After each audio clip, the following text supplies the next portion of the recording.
Еще с давних времен абхазы знали, что высоко в горах находится необыкновенное по красоте озеро. Однако любоваться его красотами могли только охотники, хорошо знающие горы.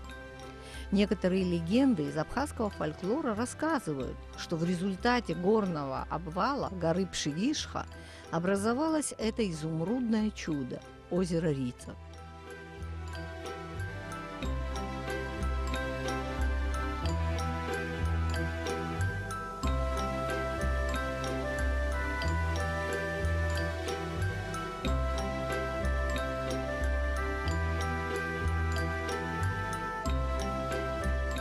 Долгие годы путь на Рицу считался трудным туристическим маршрутом. Это был многодневный поход, обычно с вьючными лошадьми и проводниками. В начале 30-х были проложены тропы, построены 24 моста. Эта тропа послужила трассой для сооружения Рицинского шоссе. Кем и когда была построена эта дорога? За исследование этого вопроса взялись сотрудники Абхазского государственного музея. Они провели исследование и организовали выставку. Задумка создать такую экспозицию у нас появилась сразу после выхода в свет книги Ирины Анатольевны Варданя «Дочь отвечает за отца», в которой рассказывается о деятельности ее отца Анатолия Кутиевича Варданя, который строил Бзыбский лесобумажный комбинат, дорогу. И вот тогда появилась эта самая идея. Но потом мы рассмотрели ее несколько шире, и окончательное название выставка получила, экспозиция получила как «Озеро Рица. Открытие, изучение и освоение».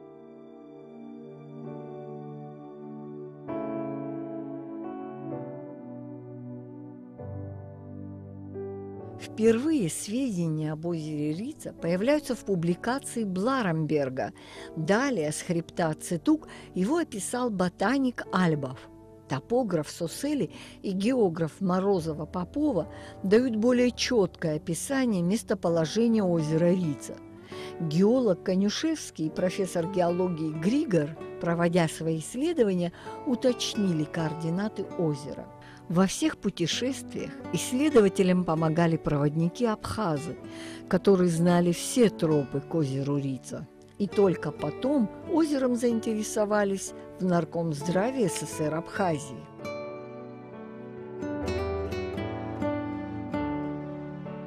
В 1921 году в Абхазии создается главное курортное управление.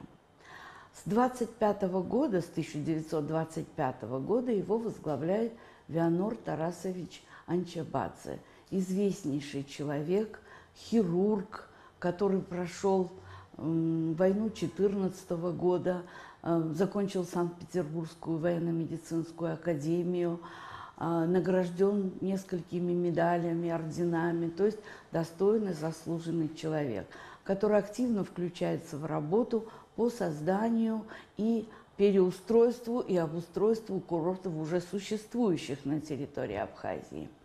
Но в связи с тем, что уже стала появляться информация о красотах и природных особенностях озера Рица, Абхазское курортное управление активно начинает интересоваться этим районом в связи с тем, чтобы создать там крупный всесоюзного значения бальнеологический курорт, то есть на весь Советский Союз создать курорт. И вот при главном курортном управлении создается научный отдел, который было поручено возглавить Александру Лукичу Григория. Это известный специалист, бальнеолог, курортолог, который занимался как раз изучением малярии в Абхазии, вернее, способом избавления от малярии. И вот под руководством Вианора Тарасовича Анчабадзе и Александра Лукича организуется большое количество экспедиций для изучения этого района, района Рицы и Ауатхары. Особое внимание было уделено исследованию и изучению минеральных источников. А их к тому времени, вот и последующие экспедиции обнаружили более 100 выходов на этой небольшой территории. Эти исследовательские экспедиции дали очень богатый и очень интересный материал, которые, в общем-то, утвердили мнение специалистов в том, что там действительно необходимо создавать бальнеологический курорт. Во всех экспедициях по, значит, исследованию и изучению Рица-Аутхарского района принимал участие гидробиолог, инженер Агильви вместе с супругой, которые имели специальное задание Вианора Тарасовича Анчабадзе конкретно заниматься минеральными источниками. И вот наблюдения их легли в основу многих работ, опубликованных в сборниках Рица-Аутхара позднее, и как бы послужили еще одним таким толчком для создания большого курорта на этой территории. Параллельно с экспедициями по изучению Рица-Аутхарского района в Абхазии начинает развиваться уже с середины 20-х годов экскурсионно-туристическое дело.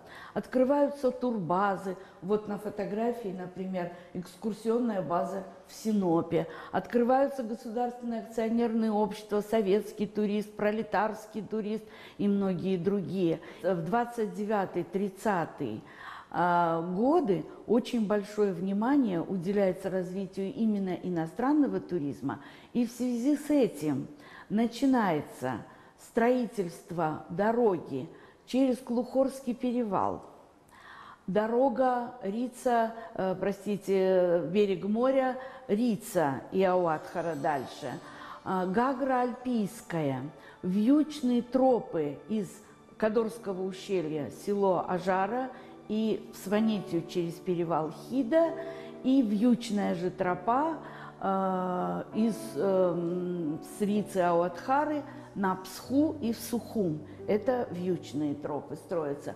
В это же время строятся гостиницы для интуриста. Это гостиница «Абхазия», которая строилась в самом начале исключительно для интуриста. Дальше строятся вот эта гостиница на озере Рица, пансионат или такая же гостиница в Пицунде и в Гагре.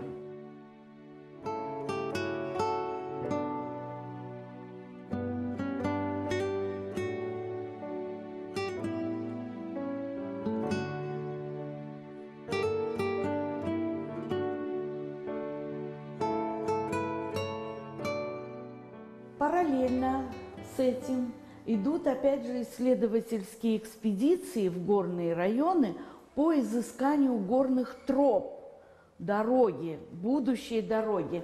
Вот эта фотография 29-го года. На обороте фотографии написано «Экспедиция общества содействия развитию интуризма в Абхазии», что эта экспедиция целый месяц была в пути, и последняя фотография уже показывает нам привал у озера Рица, где те же самые люди, мы их видим на фотографии. На ней запечатлены достаточно известные люди в Абхазии, известные люди того времени. Вот в частности, например, Антон Иванович Чукбар в экспозиции нашей. Это известный педагог-просветитель. И здесь же рядом мы привели какую-то небольшую часть из выступления Антона Ивановича Чукбар на третьей сессии ЦИКа СССР Абхазии, где он рассказывает о том, какое значение имеют леса Абхазии и как важно их сохранять. Видимо, эта задача была актуальна в то время, точно так же, как и сегодня. Итак, дорога к озеру Рица строилась с 1932 по 1936 год, а уже к 1949 году был построен путь в долину реки Ауатхара в целях освоения природных ресурсов высокогорья. В 1932 году СНК Абхазии по проекту строительства озера Рица началось это строительство, и мы видим, как начали подгоняться все строительная техника, самосвалы, грейдеры. Бурное строительство, начинаются дороги. Это был очень сложный процесс. Не так легко это было делать, потому что сложные метеорологические условия, сложная гидрография, ну и потом скалы, которые надо было как-то отодвигать, чтобы дорога имела какой-то смысл. Ширина дороги была 3,5 метров, покрытие было щебеночное покрытие. То есть она была не очень широкая, была узковатая. То есть машина, если сверху вниз спускалась, то нижняя машина должна была остановиться, пока верхняя не пройдет. Настолько она была узкая. Но это было начало этого строительства.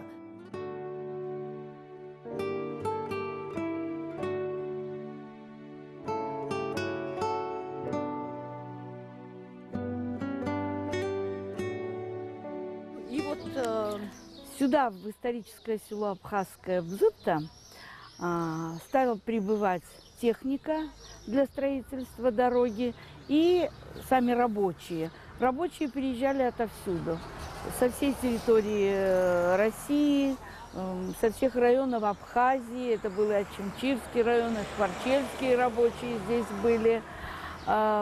Начали строить бараки срочно для проживания рабочих строителей дороги.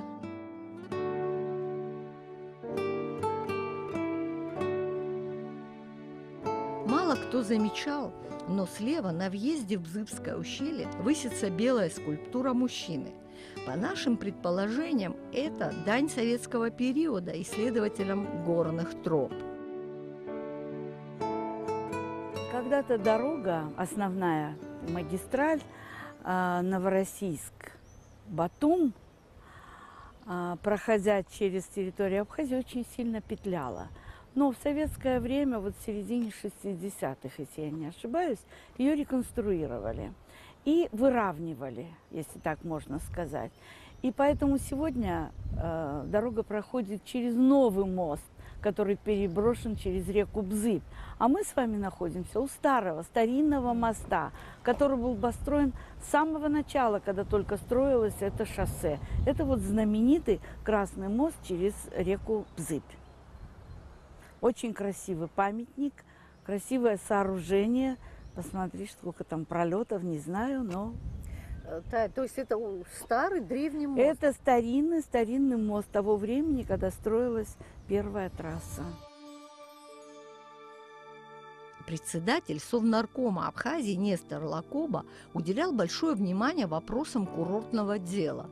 Он считал, что именно эту отрасль надо развивать прежде всего. Вопрос строительства курорта на Рице он выносил на уровень всесоюзных задач и просил помощи лично у генерального секретаря ЦК ВКПБ Сталина.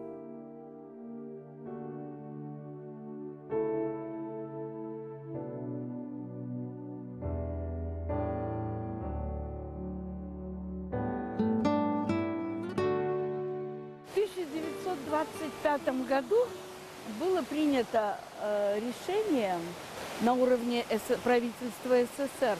Было принято решение о строительстве в Закавказье бумажной фабрики. И вот специальные комиссии начали подыскивать подходящее место.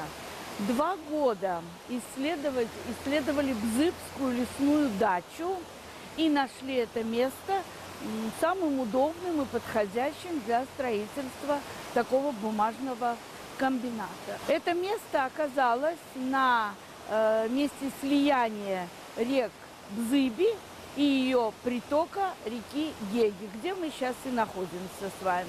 Это производство было бы очень энергозатратным. Было принято решение о строительстве здесь, на реке Гега, гидроэлектростанции. Вот на карте Экономического совета Абхазии 1928 года мы видим Гегскую ГЭС как проектную. Еще в проекте она обозначена значком на этой карте.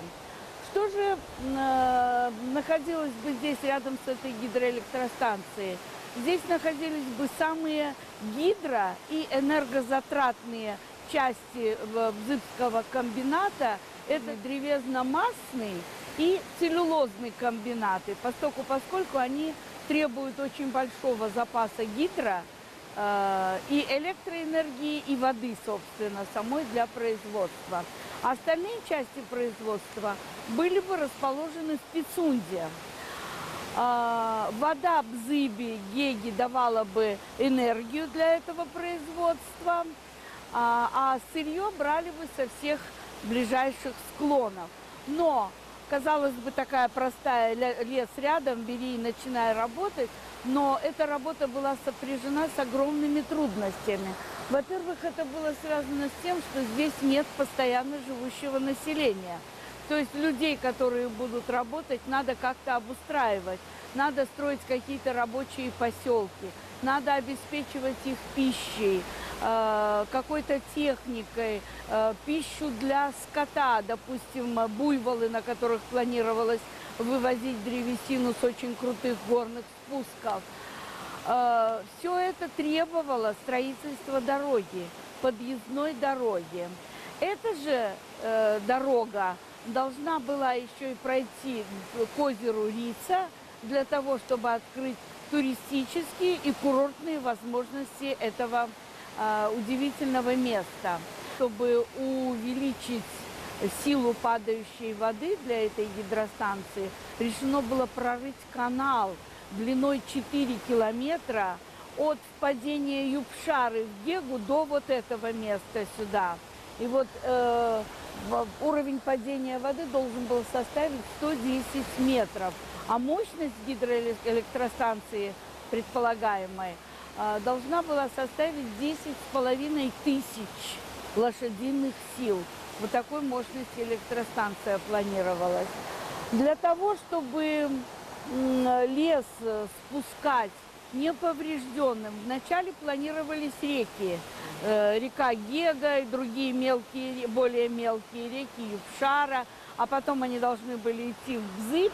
И последнее место складирования бревен древесных должно было происходить на озере Инкит в Пицунде, где основное производство должно было разместиться.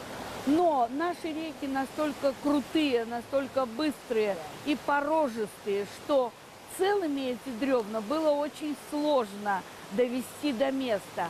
Поэтому придумали, ну не придумали, а переняли опыт, но впервые применяемый здесь, в Абхазии и в тогдашнем Советском Союзе, это такие водяные лотки строились специальные. Это небольшие канавы такие деревянные, по которым пускали воду, и вот эта вода толкала эти бревна, и они спускались вниз. В самых тяжелых местах использовали животных, использовали буйволов как более мощное животное, но тоже не всегда удавалось, потому что крутизна склонов не всегда позволяла это сделать. А кряжи, вот такие деревья, части деревьев, их спускали по рекам. К сожалению, мы не нашли следов Бзыбского лесобумажного комбината, который, судя по всему, в советское время так и не достроили, руководствуясь сохранением лесов и улучшением экологии. Двух людей, которые приняли большое участие в строительстве Рицинской дороги. Это Амичба Микти Сааткириевич, который родился в селе Джгерда Чимчирского района, очень образованный, закончил в Тбилиси факультет экономический. И такой любитель Родины. Через 2 года после того, как он учился, там его отозвали, потому что республики не хватали кадры, а надо было начинать, там стройка отошла не только на Рице, а на всей территории Абхазии, и поэтому его вызвали назад. Тут он начал возглавлять все работы по строительству дорог. Его назначают начальником управления шоссейных дорог Абхазии. Центральная дорожная трасса была в его распоряжении, и, конечно, очень много он сделал дорог, прокладку дорог до поселков, до населенных пунктов. Даже был один такой случай, рассказывали рабочие, что при прокладке проселочной дороги получилось так, что дорога должна была пройти через Аныха Абхазская. Ну вот долго думали, как же быть. Амичба в этот момент не было, и вдруг он подъезжает. И когда узнает этот факт, конечно же, он делает все расчеты таким образом, чтобы обойти это святилище. То же самое было и на Рице. При прокладке дорог там стояло огромное красивое дерево такое, раскидистое, и жалко было его убирать. Вот посовещались, и он решил оставить это дерево и опять сделать дорогу так, чтобы обойти его. Но вот второй, к сожалению, Микти Амичба был репрессирован, жернова репрессии его не оставили, и он был арестован прямо на поле, где высаживались табак, где высаживался. Второй такой эрудированный и очень талантливый, который столько мог бы сделать Абхазии, это в Ардане Анатолий Кутиевич, который тоже закончил в Москве, был хорошим организатором, комсомольским работником, но настолько столько энергии в нем было, комсомол поднимал в Абхазии. Вообще вот хочется сказать, что это первый человек, который создал лагерь республиканского значения для детей. Пионерский лагерь. Это первая была его такая задумка. Ну и деревню он всегда посещал. Он старался комсомольские дела в деревне развивать, чтобы молодежь, смысл был какой-то жизни. Вот такой был энергичный человек. Он закончил политехнический в Москве и учился с такими людьми, как Хрущев, Надежда Аллилуева, Стаханов и многие другие. Впоследствии Хрущев и он были как бы друзья. Он возглавлял абхазское землячество и очень помогал студентам-абхазцам, которые не имели возможности там как-то одеться, обуться и все прочее. Также 2 года у него было повышение квалификации по инженерии, и опять нехватка кадров, и Лакоба его вызывает на строительство Бзыбского комбината. Он начинает его строить, и затем он Бзыб переводится начальником Бзыблесстроя. 3 года он проработал, там также участвовал в строительстве дороги озера Рица, и с ним работал по комсомольской линии Григорий Иванович Чукбар. Он очень тепло отзывается о Вардане и говорит о том, что настолько его любили окружающие, настолько его любили рабочие.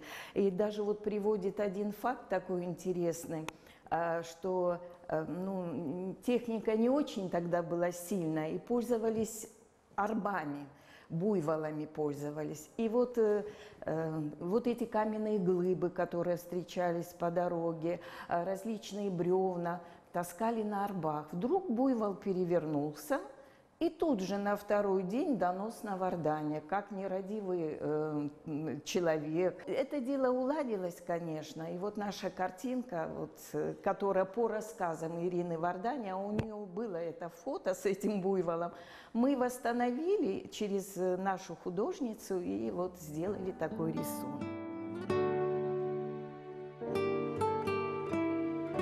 Юбшарский каньон.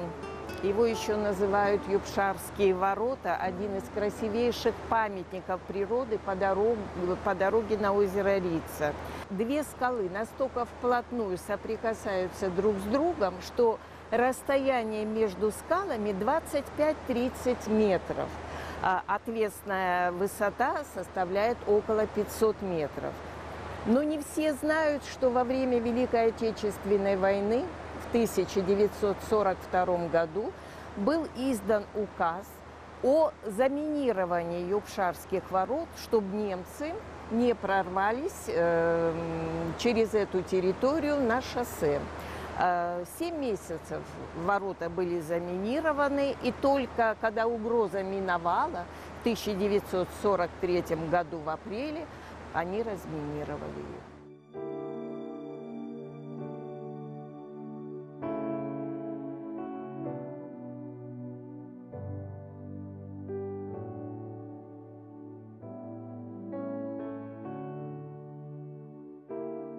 Всего за период с 1932 год по 1936 год до озера Рица было построено 8 железобетонных мостов, 3 моста деревянного типа временного, которое потом тоже реконструировалось, и 6 тоннелей.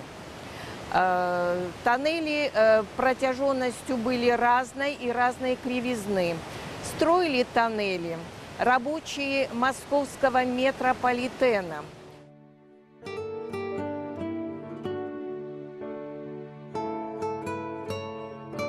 В 1946 году в Абхазию после окончания Великой Отечественной войны приезжает Ефим Борисович Хазинюк, инженер-дорожник.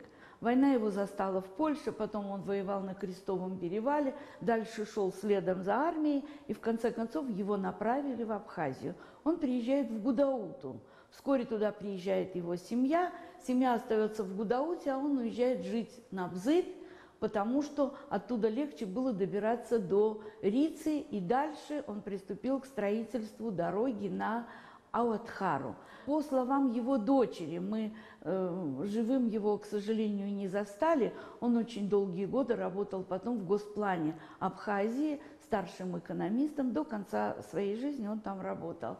И вот со слов его дочери мы знаем об этих рассказах обо всех. И как бы один его рассказ сводился к тому, что мы ждали пленных немцев, которые должны были прибыть там, в поездах, и которые впоследствии должны были реконструировать старую дорогу на Рицу, до Рицы, и начать строительство дороги до Ауатхары, от Рицы до Ауатхары.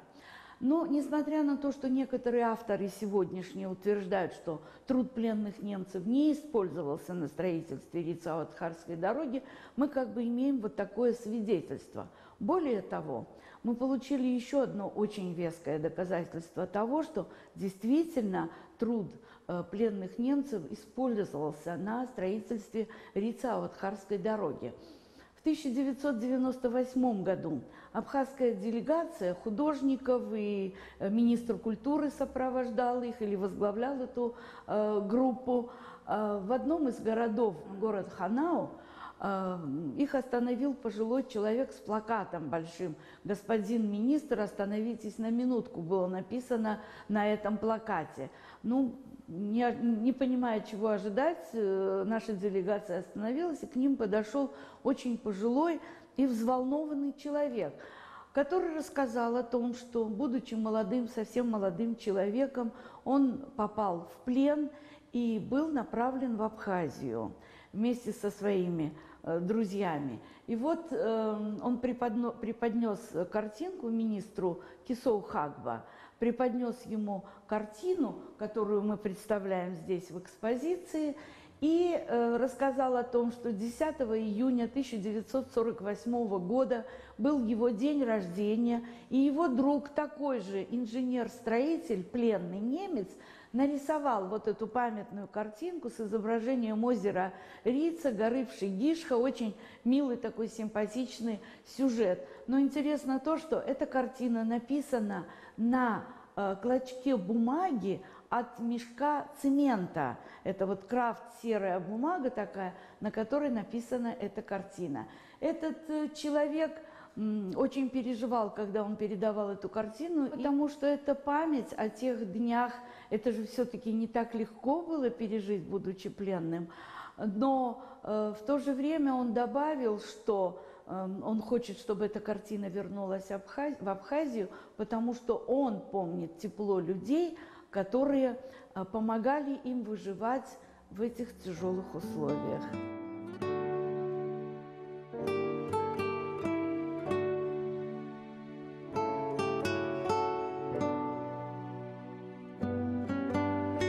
В 1946 году была построена по проекту архитектора Макаревича гостиница «Рица». Деревянное, удивительно красивое здание, изящное, легкое, которое настолько хорошо сочеталось с окружающим ландшафтом, и так хорошо к нему были подведены вот этот подъезд такой красивый, балконы. А от самой гостиницы, на первом этаже которой был ресторан, отходил еще и поплавок в озеро, где был такой летний ресторан, или открытый ресторан, веранда. Собиралось гостей очень много, людей приезжало, причем жили здесь постоянно очень большое количество туристов. Это был еще один объект, который способствовал такому интенсивному развитию окрестностей Рицы и окрестностей как большого курорта всесоюзного значения. В октябре 1946 года принимается постановление Совета министров СССР о строительстве объектов государственных дач номер 5 и номер 11 в районе озера Рица.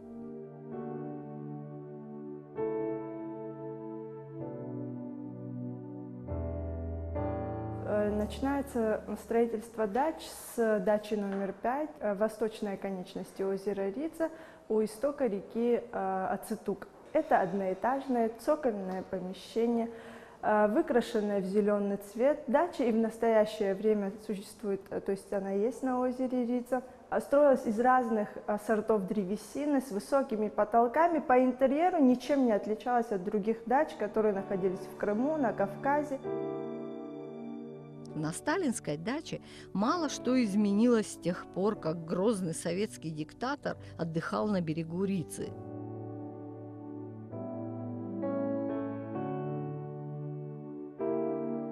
Здесь сохранился причал. Вас прокатят на том самом катере 50-х годов.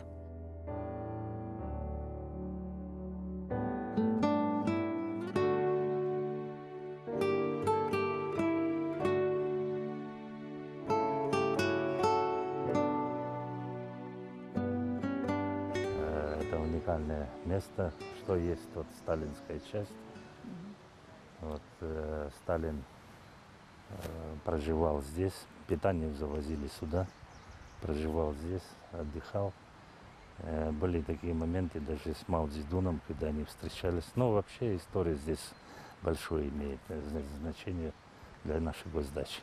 А кто Вот. здесь был вот из высокопоставленных чиновников? Ну, из постоянно кто приезжал, это Брежнев приезжал, Косыгин, Фидель Кастро. В принципе, вообще страны Варшавского договора, руководители страны Варшавского договора. Вся обстановка апартаментов аутентична.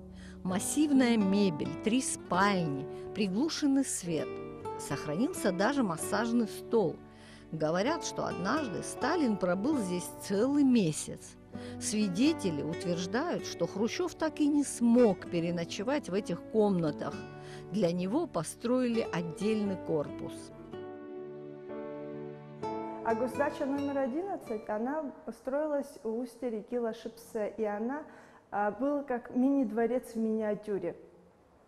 Там предполагалось наличие кинозала и бильярдной, но, к сожалению, уровень грунтовых вод был высокий, поэтому цоколь затапливался, и с 1949 года начал подниматься и коробиться паркет. Эта дача предусматривалась для приема гостей, зарубежных гостей, соратников Сталина. К сожалению, в 1956 году на даче номер 11 случился пожар, и, к сожалению, от нее в настоящее время ничего не осталось. Уже с 1949 года по дороге на Рицу стали подниматься автобусы-кабриолеты. Автобусов с открытым верхом после войны время не выпускалось, но данный автобус, который назывался Рица 651, он был переделан из ГАЗ-51. Вмещал от 19 до 25 человек, был с открытым верхом, то есть тент снимался, складывался позади пассажиров. Были две дверцы, значит, для пассажиров, которые открывал водитель с помощью рычага, и возле водителя. А раньше, нужно сказать, что возле каждого ряда была дверца. То есть еще, наверное, удобнее было, но все это было переделано. Вот, автобус был голубой с белой полоской, поэтому его называли по-разному в народе. То голубая торпеда, то Рица, потому что это был самый известный, самый распространенный маршрут в то время. А из-за полосы его даже называли генералом. На сегодняшний день слово «Рица» известно, пожалуй, всем.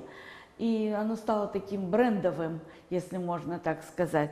В 1959 году Почта СССР выпускает марку в серии «Пейзажи СССР», и туда попадает озеро Рица.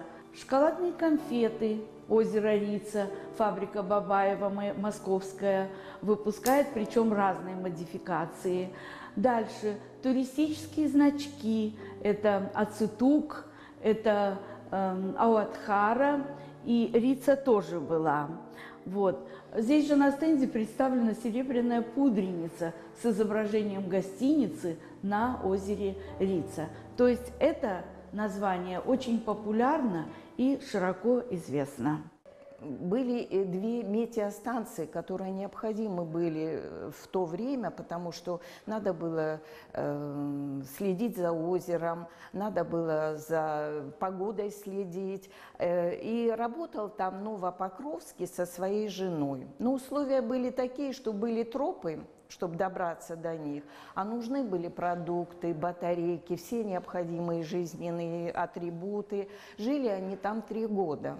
Вот. И по тропам также проводники таскали им все вот это. Они передавали все сведения о состоянии озера Рица и прилегающих объектов.